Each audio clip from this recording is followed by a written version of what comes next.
si ayaan u samaysan karaa baasaboorka Itoobiya waxaa shuruudo ah oo la iiga baahan yahay haddiise aan rabo inaan baasaboorka si degdeg ah u qaato jidkee ayaan u maraa jawaabta oo kooban waxa laga rabaa laba qof ama laba shuruudood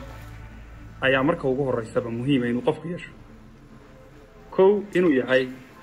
qof ku dhashay ku koray ku barbaaray waxna ku bartay waqti xaadirkanina ku nool gudaha dalka Itoobiya ama deegaanka qaybihiisa kala duwan yallaba inuu yahay qof isku ekaysiiyay qofkaas shuruudihii looga baahnaana buuxiyay oo aan gadaal kaaga sheegi doono shuruudaha looga baahan yahay qodobka koowaad kale si fiican baa loo fahmay laakiin qodobka labaad waxaan saa ku leeyahay inta badan bulshada Soomaaliyeed waa bulshada isku wada eg lamana kala yaqaan haddii uu qofkaasi ka soo baxo shuruudihii looga baahnaa qofka muwaadinka waayahay aan marka shuruudaha ku bilaabo maxay yihiin haddaba shuruudaha ugu muhiimsan ee looga baahan yahay qofka raba inuu qaato baasaboorka kow waxa looga baahan yahay qofkaas inuu haysto aqoonsiga qabaleega ama mustawaqada aqoonsiga degmada uu degan yahay ama maamulka magaalada uu degan yahay kow laba inuu haysto warqadda dhalashada birth certificate warqadda dhalashada inuu haysto oo shahaado ah oo laga bixiyo isla degmadaasi ama goobtaasi uu ku nool yahay laga bixiyo inuu haysto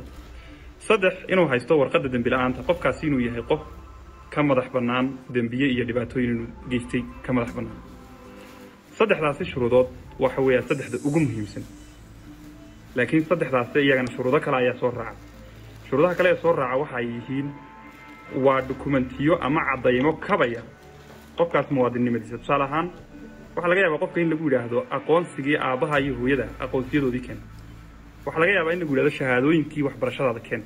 waxaasi muwaadinimadiisa ayay kabayaan caddayn dheeraad ay u noqonayaan laakiin sida caadiga ah shuruudaha muhiimka looga baahan yahay waa intaas saddexdaas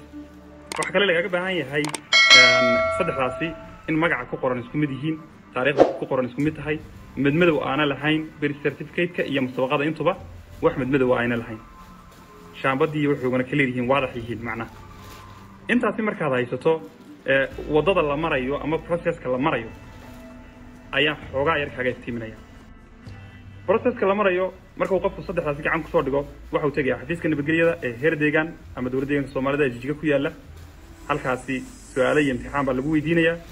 su'aalaha imtixaanka hadduu ka soo gudbo waa wel warqad baa la soo siinaya cadayna waxa uu la tagayaa migrationka ama agagaarka migrationka online-ka xafiisyada yaryar ee online-ka ku buuxiya kadib waxa uu bixinayaa lacagtii uu ku dalbanayay baasaboorka 5,000 oo lacag 500 oo ay qaadanayaan wiilasha buuxinaya intaasi markuu bixiyo iyo 10 riyaal oo cashuurta dawladda dakhliga inta marka uu bixiyo qofku waxa la siinayaa warqad ballan ah warqadda ballantu migration ku tagaya kadibna imtixaanka migration ayuu marayaa